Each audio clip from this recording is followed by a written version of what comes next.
ఆయాసకరంగా ఏమన్నా జీవించామేమో అది మనకు తెలుసు. కొన్ని జనాలకి మనకు కనబడకపోయినా అది నీకు తెలుసు, ఆ దేవునికి తెలుస్తూ ఉంటాయి. కాబట్టి మనం ఏమి చేసామో మన మనస్సాక్షికి తెలుసు. కాబట్టి నూతన సంవత్సరంలో మనం అడిగి పెడుతున్నాం. ఈ డే నుంచి మనం ఇంకా ఎలా ఉండాలంట? ప్యూర్గా ఉండాలి, మనం పరిశుద్ధంగా మనం జీవించాలి, ఆ దేవునితోనే మనం ఉండాలి. హానోకు ఎలాగైతే నడిచాడో దేవునితో, మనం కూడా ఈ రోజు నుంచి అలాగే దేవునితో మనం నడవాలి. ప్రేమ దేవుని కూడా హానోకు కూడా దేవునితో చక్కగా నడుచుకుంటా కొన్ని వందల సంవత్సరాలు 300 years ఆయన ప్రయాణం చేశాడు. అంటే హానోకు ఎంత పరిశుద్ధంగా ఉండబట్టి ఆయనతో నడిచాడు. ఏమండి, ఆయన ఎంత పరిశుద్ధంగా ఉండబట్టి ఎలాంటి తప్పు చేయకోకుండా దేవునికి సమయం ఇచ్చాడు, దేవుని కోసం పరిశుద్ధంగా ఉన్నాడు, దేవుని కోసం అన్ని త్యాగం చేసి దేవునితో పాటు ఆయన నడిచాడు. కాబట్టి ఆయన ఎక్కడికి తీసుకెళ్ళిపోయాడు దేవుడు? చక్కగా పరలోకం, శరీరంతోనే పరలోకానికి. ఎంత భాగ్యం! ఎవ్వరికి కూడా అంత అదృష్టం రా. కాబట్టి ఒకవేళ అంత అదృష్టం కాకపోయినా కనీసం దేవుని కోసం మనం అన్ని విడిచిపెట్టి దేవునిలో మనం ఉండాలని దేవుడు చక్కగా ఆశపడుతున్నాడు. కాబట్టి మన మనసుకు తెలుసు మనం ఏం చేస్తున్నామో అవన్నీ విడిచిపెట్టేసేసి చక్కగా దేవుని దగ్గరికి రావాలి. దేవుని దగ్గర ఉంటే అది మనకి ఆశీర్వాదం. దేవుళ్ళు ఉంటేనే మనం గొప్పగా ప్రతి ఒక్క సమస్య నుంచి మనకి విడుదల వస్తుంది. కాబట్టి ప్రేమ దేవుని కూడా లోకంలో అనేక మంది మనల్ని ఏం చేస్తారు? ఒకవేళ మనం మంచిగా నడుచుకుంటూ వెళ్తున్నా, మనం మంచిగా మన యొక్క జీవితంలో మనం వెళ్తున్నా కూడా చాలా మంది ఏం చేస్తారు? వెనక్కి పట్టుకొని లాగుతుంటారు, మనల్ని హేళన చేస్తూ ఉంటారు, మనల్ని నిందిస్తూ ఉంటారు. ఇవన్నీ కూడా మనం వదిలిపెట్టే. నేను కూడా కాలేజ్ డేస్ లో నా ఫ్రెండ్స్ 20 మంది పైగా ఉండేవాళ్ళు. నేను కాలేజీలో ఉంటే ఉండేవాళ్ళు, లేదు నేను ఒకవేళ మానేసానంటే నాతో పాటు అందరూ కూడా వచ్చేసేవాళ్ళు మధ్యలోనే. అయితే అందరూ ఎక్కడికి వెళ్ళేవాళ్ళు తెలుసా? బార్కి వెళ్ళేవాళ్ళు. మంచిగా బార్కి వెళ్ళి అది కూర్చొని ఉంటే అందరు చుట్టూరు కూర్చునే వాళ్ళు, నేను ఒక్కడనే మధ్యలో కూర్చొని నాకు మరి స్పెషల్గా థమ్స్అప్, మటన్ బిర్యానీ తెచ్చేవారు. అందరూ తాగేవాళ్ళు, నేను ఒక్కడనే అక్కడ కూర్చొని ఉండేవారు. ఎంత బాగుంటుంది చెప్పండి. వాళ్ళందరూ ఫ్రెండ్స్ అందరూ కూడా ఏం చెప్పుకునేవాళ్ళు తెలుసా? వాళ్ళ ఇళ్ళ కాడ ఫ్రెండ్స్కి, ఒరే బాబు ఆడేంటో మరి మాకు అర్థం కాదు, మధ్యలో ఉండేవాడు రాడు, ఎంత అడిగినా అసలు తాగేవాడు కాదు. తర్వాత వాళ్ళ ఫ్రెండ్స్ వస్తే చెప్పేవాళ్ళు, నీ గురించి ఎవరు చెప్తారు బాసు ఎట్లాగా అంటే. ఇది గ్రేట్ అని చెప్పట్లే, కానీ మనకి ఫస్ట్ నుంచి అది అసహ్యం, వాడి జోలికి వెళ్ళేవాళ్ళని కాదు. కానీ నేను ఎందుకు చెప్తున్నానంటే ఈ మాట, ఫ్రెండ్స్ అనేవాళ్ళు మనం మానేసినా కూడా ఒకవేళ ఏం చేస్తారు? రా రా అంటారు కదా. అలాగే పాపమైన ఏదైనా సరే అది ఏం చేస్తుంది అంటే అట్రాక్ట్ చేస్తుంది. లోకం మళ్ళీ అది ఏదైనా వచ్చు, దేవునికి వ్యతిరేకమైన ఏదైనా మనల్ని అట్రాక్ట్ చేస్తూ ఉంటుంది. దానికి మనం ఓరకని అట్రాక్ట్ అయిపోతాం. కాబట్టి ఆ అట్రాక్షన్, ఆకర్షణకి మనం ఆకర్షించకూడదు. ప్రేమ దేవుని కూడా నువ్వు ఎవరికి ఆకర్షించబడాలి? యేసయ్యకి ఆకర్షించబడు. యేసయ్యలోనే మన ఆనందం, యేసయ్యలో మన సంతోషం. కాబట్టి ఆ ఆనందాన్ని, సంతోషాన్ని ఎక్కడ వెతుక్కోవద్దు. ఒకవేళ నీకు బాధ వచ్చింది, చాలా మంది త్రాగే వాళ్ళని అడిగితే ఏమంటారు తెలుసా? మా బాధలు ఎవరికి తెలుసండి, అందుకే బాగా మేము తాగుతున్నాం అంటారు. నీకు బాధ వస్తే దేవుళ్ళు ఉండు, దేవుళ్ళు ఉంటే మన హృదయంలో భారమంతా దిగిపోతాయి. కాబట్టి ప్రేమ దేవుని కూడా ఇక్కడ ఈ ప్రజలు, ఇశ్రాయేలు ప్రజలు సమూయేలు ప్రవక్తతో అంటున్నారు, అయ్యా ఒకవేళ మేము ఏమైనా పాపం చేస్తే, ఒకవేళ దోషం మా మీదకి రాకుండా దేవునికి ఒకసారి ప్రార్థన చేయ అని చెప్పి సమూయేలు ప్రవక్తతో అంటున్నారు. కాబట్టి మనం కూడా ఈ సంవత్సరం అంతా కూడా ఒకవేళ రాంగ్ తప్పులను దేవునికి వ్యతిరేకంగా మనం చేస్తే వాటన్నిటిని విడిచిపెట్టేసి దేవుని దగ్గర మనం ఎలా అయిపోవాలి? సరెండర్ అయిపోవాలి, దేవుని దగ్గర బెండ్ అయిపోవాలి. అలా ఉంటే చక్కగా దేవుడు నిన్ను గొప్పగా ఆశీర్వదిస్తాడు. ఎన్ని సంవత్సరాలు దాటిపోతాయి. ఈ సంవత్సరం, ఈ డే, ఈ రోజు మనం అడుగు పెట్టాము అని అంటే అది దేవుని కృప. చాలా మంది అడుగు పెట్టలేని స్థితిలో చాలా మంది ఉన్నారు. చాలా మంది ఈ రోజు చూడకుండా, అది సంవత్సరం చూడకోకుండా ఎంతో మంది గతించిపోయారు. కానీ మనల్ని బట్టి క్షేమంగా దేవుడు ఆయన సన్నిధిలో ఉంచాడు. ఆయనకి ఏమిచ్చి మనం రుణం తీర్చుకోలేము ప్రేమంది. కాబట్టి దయచేసి దేవునికి బట్టి వ్యతిరేకంగా మనం ఉండదు. మనం ఒకవేళ అలాంటి ఏమైనా ఉన్నాయా, జస్ట్ దాన్ని డిక్రీస్ చేసేసుకోండి దాన్ని, అంతేగాని మనం పెంచుకోవద్దు. నీలో ఏ లోపం అయితే ఉందో దాన్ని విడిచిపెట్టాక దేవుణ్ణి అడుగు. అది నువ్వు విడిచిపెట్టలేకపోతున్నాను ప్రభువా నువ్వు అనుకుంటే, అది నేను ఎవరికి చెప్పుకోలేను అని అనుకుంటే, నువ్వు పరిశుద్ధాత్మ దేవుని సహాయం అడుగు. ఆయన నీకు చక్కగా మంచి శక్తిని ఇస్తాడు. నువ్వుగా నువ్వు మారాలి అని అనుకుంటే పరిశుద్ధాత్మ దేవుడు నీకు సహాయంగా ఉంటాడు ప్రేమ దేవుడు. అంతేగాని ఈ లోకంలో నువ్వు ఎవరితో అటాచ్ చేయవనుకో, వాళ్ళు నేను హేళన చేస్తారు, లేకపోతే నేను ఇంకా పాపానికి ఎంకరేజ్ చేస్తారు, ఇవన్నీ ఉంటాయి. కాబట్టి ఎవరిని నమ్మొద్దు, దేవుని నమ్ముకోండి.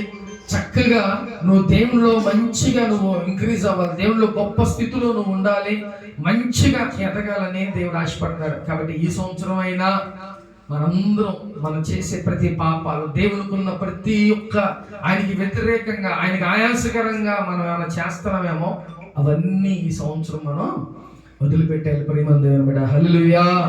చూద్దాం ఒకసారి 23 వచనం కూడా. నా మట్టుకు నేను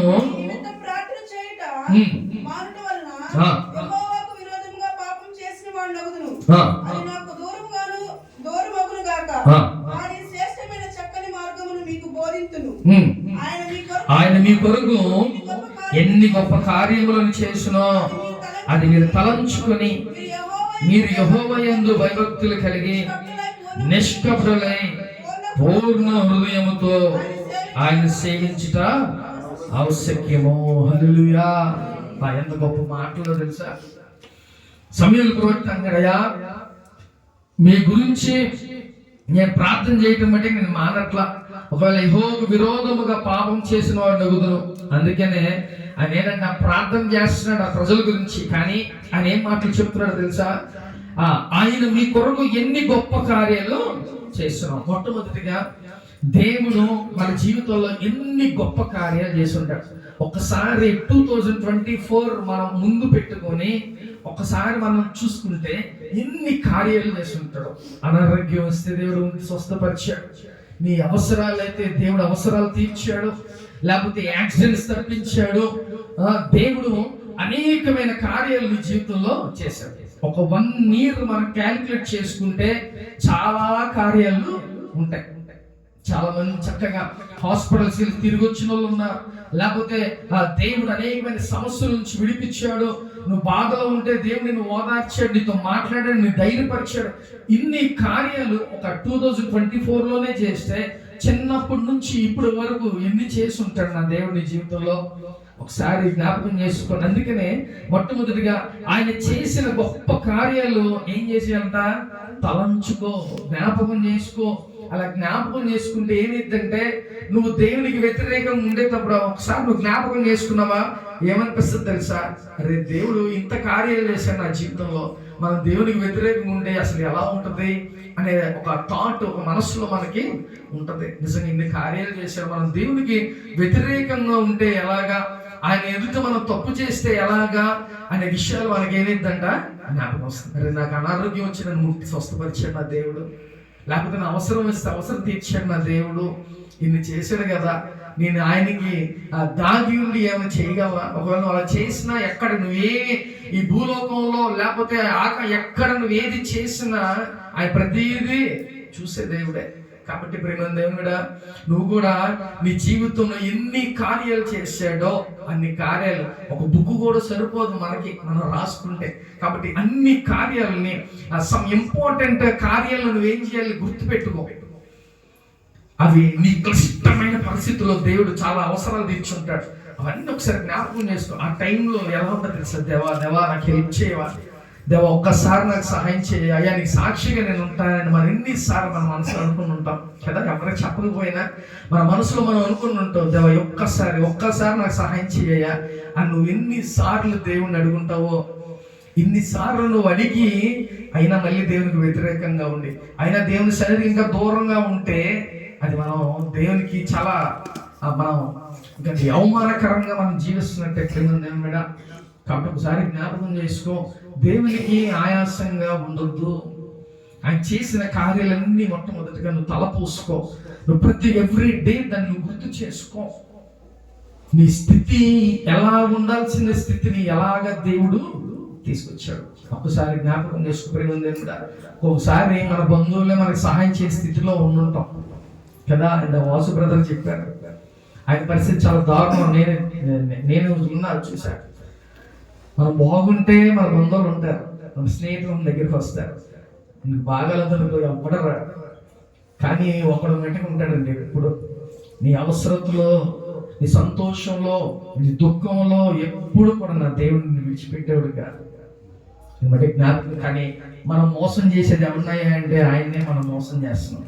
కాబట్టి ఒకసారి జ్ఞాపకం చేసుకుని ప్రేమ దేవుని కూడా ఇన్ని కార్యాలు చేసిన దేవుణ్ణి మనం ఎప్పుడు నిరంతరం మనం ముందు పెట్టుకొని మనం నడవాల్సిందే. కాబట్టి అందుకనే సమయంలో ప్రభుత్వం ఒకటే చెప్తున్నాడు, అయ్యా దేవుడు ఇన్ని కార్యాలు చేశాడయ్యా మీ పక్షాన, ఒక్కసారి అవన్నీ తలంచుకోండి, అవి తలపోసుకోండి, అవి జ్ఞాపకం చేసుకోండి.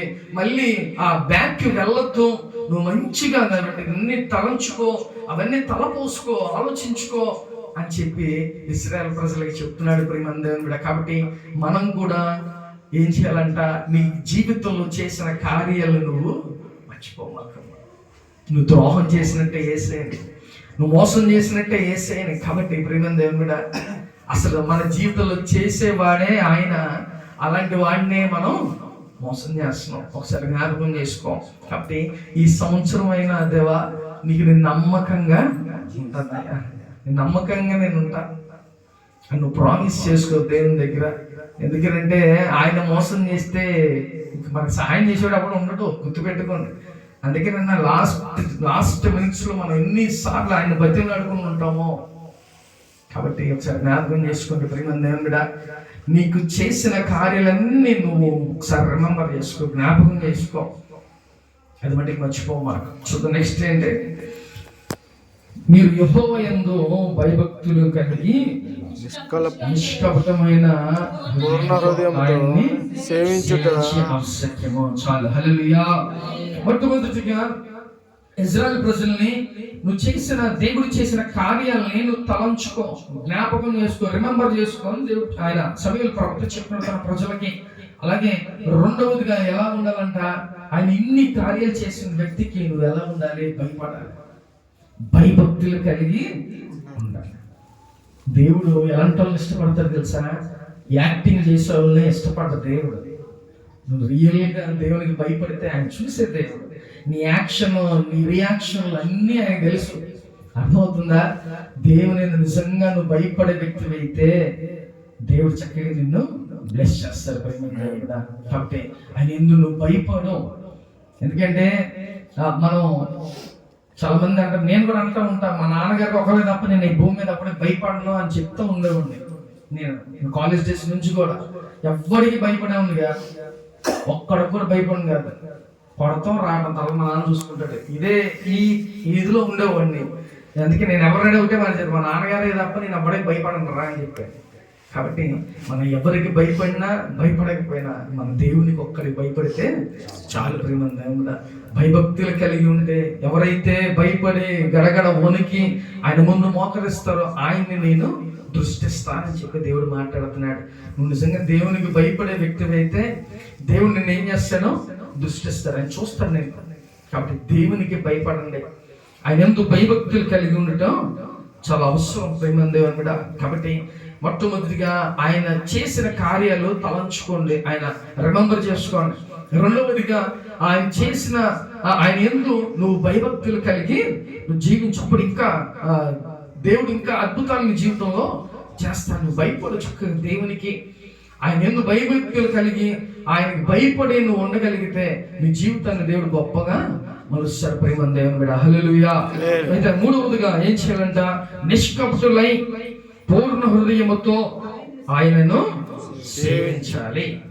అది రూల్. అది సమూయేలు ప్రవక్త చెప్తున్న తన ప్రజలకి, ఇశ్రాయేలు ప్రజలకి, బాబు మీరు చక్కగా దేవుడు చేసిన అన్నిటిని తలంచుకోండి, మీరు మళ్ళీ ఆ పాపంలో పడవద్దు, మంచిగా ఉండండి, అవన్నీ తలంచుకోండి. రెండవదిగా దేవుని యందు మీరు భయభక్తులు కలిగి ఉండండి. మూడవదిగా ఏం చేయాలంట? నిష్కపటులై పూర్ణ హృదయముతో ఆయన్ని సేవించుడి. ఇప్పుడు మనం ఎలా చేయాలంట? పూర్ణ హృదయంతో. మనం ఆరాధన చేసేటప్పుడు ఎలా చేస్తామండి? పక్కన ఉండు ఈడు మనం చూస్తున్నాడు అవన్నీ ఉండకూడదండి. జస్ట్ మనం దేవునికి మనం కనెక్ట్ అయిపోవాలి, మనం లీనం అయిపోవాలి, మనం హృదయపూర్వకంగా దేవుణ్ణి ఆరాధన చేయాలి. దావీదు ఆయన మందసం తీసుకొచ్చేటప్పుడు ఆయన ఎలాగా ఆరాధన చేసేవాడు తెలుసా? ఆయన ఆరాధన చేసుకుంటా అక్కడెక్కడో నుంచి ఆ మందసం తీసుకొస్తాను రాజ్యం దగ్గరికి వచ్చేసరికి ఆయన ఒంటి మీద ఉన్న బట్టలు కూడా ఊడిపోయాయి. అంటే అవి ఊడిపోయినాయనే, ఒంటి మీద ఉన్న బట్టలు ఊడిపోయినాయనే సంగతి కూడా ఆయనకి తెలియదు. అంటే ఎంతగా ఆరాధన చేస్తుందో ఒకసారి కాకుంటే దేవునికి కనెక్ట్ అయిపోయాడు. మనస్ఫూర్తిగా మనం ఆరాధన చేసేటప్పుడు ఈడేమో చూస్తున్నాడు, ఆడేమో చూస్తున్నాడు, కళ్ళు పెద్ద చేసుకుని చూస్తూ ఉంటాం, మళ్ళీ మోస్తాం, తెరుస్తాం. దేవుని చక్కగా మనస్ఫూర్తిగా హృదయపూర్వకంగా నువ్వు ఆరాధన చేసేటప్పుడు దేవుడు నిన్ను తాగుతాడు. ప్రేమ దేవుని కూడా ఆరాధన చేసేటప్పుడు దేవుడు నీతో మాట్లాడతాడు, లేకపోతే ఏదైనా దర్శనం చూపిస్తాడు, లేకపోతే దేవుడు నీకున్న బంధకాలన్నీ నేను చేస్తాడు.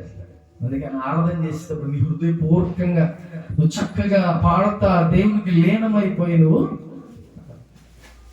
అందుకని నీ హృదయపూర్వకంగా నువ్వు దేవుణ్ణి ఆరాధన చేయాలి. ఈ సంవత్సరం, గత సంవత్సరం అయిపోయింది కాబట్టి ఈ సంవత్సరం ఏం చేయాలి? మనం దేవుడు చేసిన కార్యాలన్నీ కూడా నువ్వు గుర్తుపెట్టుకోవాలి. ఆయన ఏం చేశాడో ఏంటో అంతకన్నా ప్రభు నాకు డబల్ ఈ సంవత్సరం చెయ్యాలి అని ప్రార్థన చేయాలి. రెండోది ఏం చేయాలంట? దేవుని యందు భయభక్తులు కలిగి జీవించు. దేవుని యందు భయభక్తులు కలిగి ఉంటే ఏదైనా చెయ్యాలన్నా గొప్పని భయపడతావు, ఏదైనా చేయాలన్నా చక్కగా నువ్వు జరుగుతావు.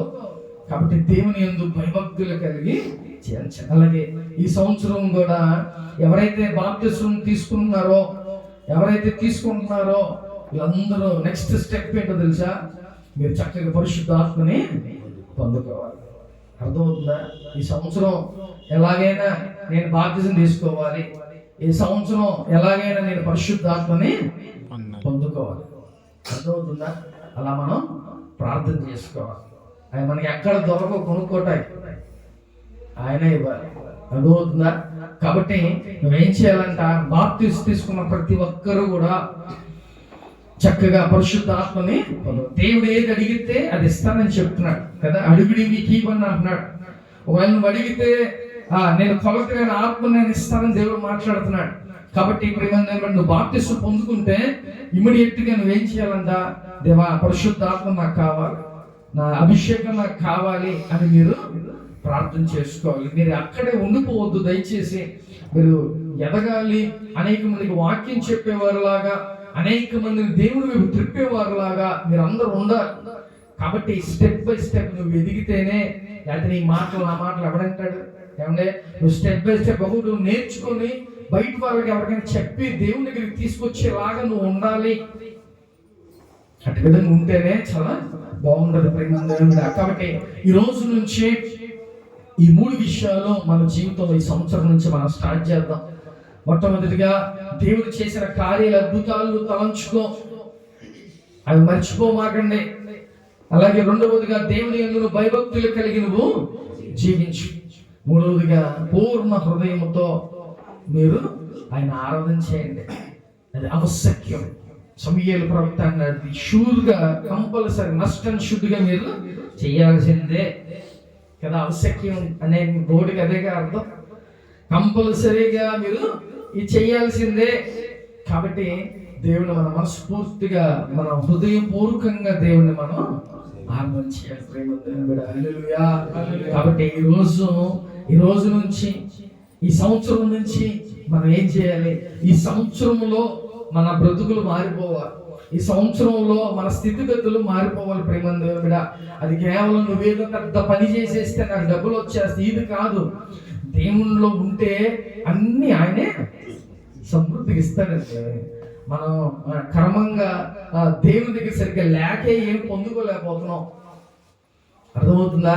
కాబట్టి దేవుని యందు భయభక్తులు కలిగి ఈ సంవత్సరం నుంచి మంచిగా నీ బ్రతుకును నువ్వు స్టార్ట్ చేయి. దేవుడు చక్కగా మంచి స్థితిని దేవుడు నీకు అనుగ్రహిస్తాడు. ఎప్పుడైనా మాట గుర్తుపెట్టుకోండి, మనకు బాధలు వస్తూ ఉంటాయి, వెళ్ళిపోతూ ఉంటాయి. ఎప్పుడు ఏది స్టాండర్డ్ కాదు, కానీ మనకి ఎవరైనా పర్మనెంట్ అంటే మన యేసయ్య కూడా మనకి పర్మనెంట్. ఆయన మనకి ఎప్పుడు పర్మనెంట్ ఉంచుకుని బాధలు వచ్చినప్పుడు ఆయన విడిచిపెట్టద్దు, లేదా నువ్వు సంతోషంగా ఉన్నప్పుడు కూడా ఆయన్ని విడిచిపెట్టద్దు దయచేసి. ఆయనే మనకి. కాబట్టి ఈ లోకంలో ఈ శరీరం మనకి అశాశ్వతం, ఈ లోకం వరకే, కానీ ఆత్మ ఎప్పుడు బ్రతికుంటది. ఆ ఆత్మను మనం రక్షించుకోవాలి. కాబట్టి మంచిగా మనం ఈ రోజు నుంచి ఆయన చేసిన కార్యాలన్నీ మనం జ్ఞాపకం చేసుకోవాలి. అలాగే ఆయన యందు భయభక్తులు కలిగి నువ్వు జీవించాలి. ఆయన నన్ను చూస్తున్నాడు అనే విషయాన్ని మీరు జ్ఞాపకం చేసుకోవాలి. అలాగే మీ పూర్ణ హృదయంతో నువ్వు యేసయ్య దేవుని ఆరాధన చేయాలి. ప్రేమ దేవుని హల్లెలూయా.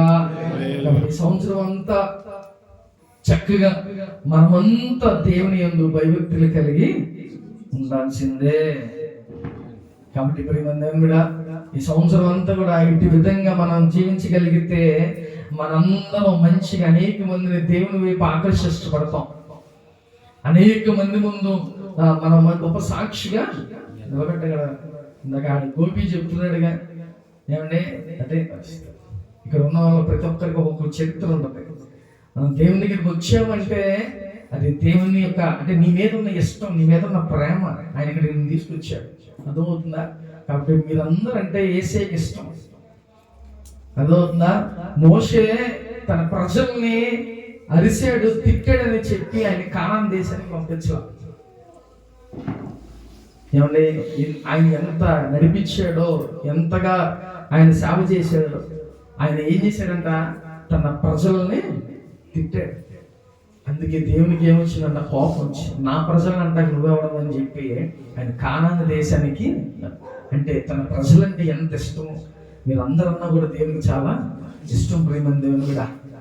కాబట్టి దయచేసి ఆ ప్రేమని, ఆ ఇష్టాన్ని మీరు కోల్పోవద్దు. మంచిగా దేవుని మంచి సాక్ష్యాన్ని సంపాదించుకోండి.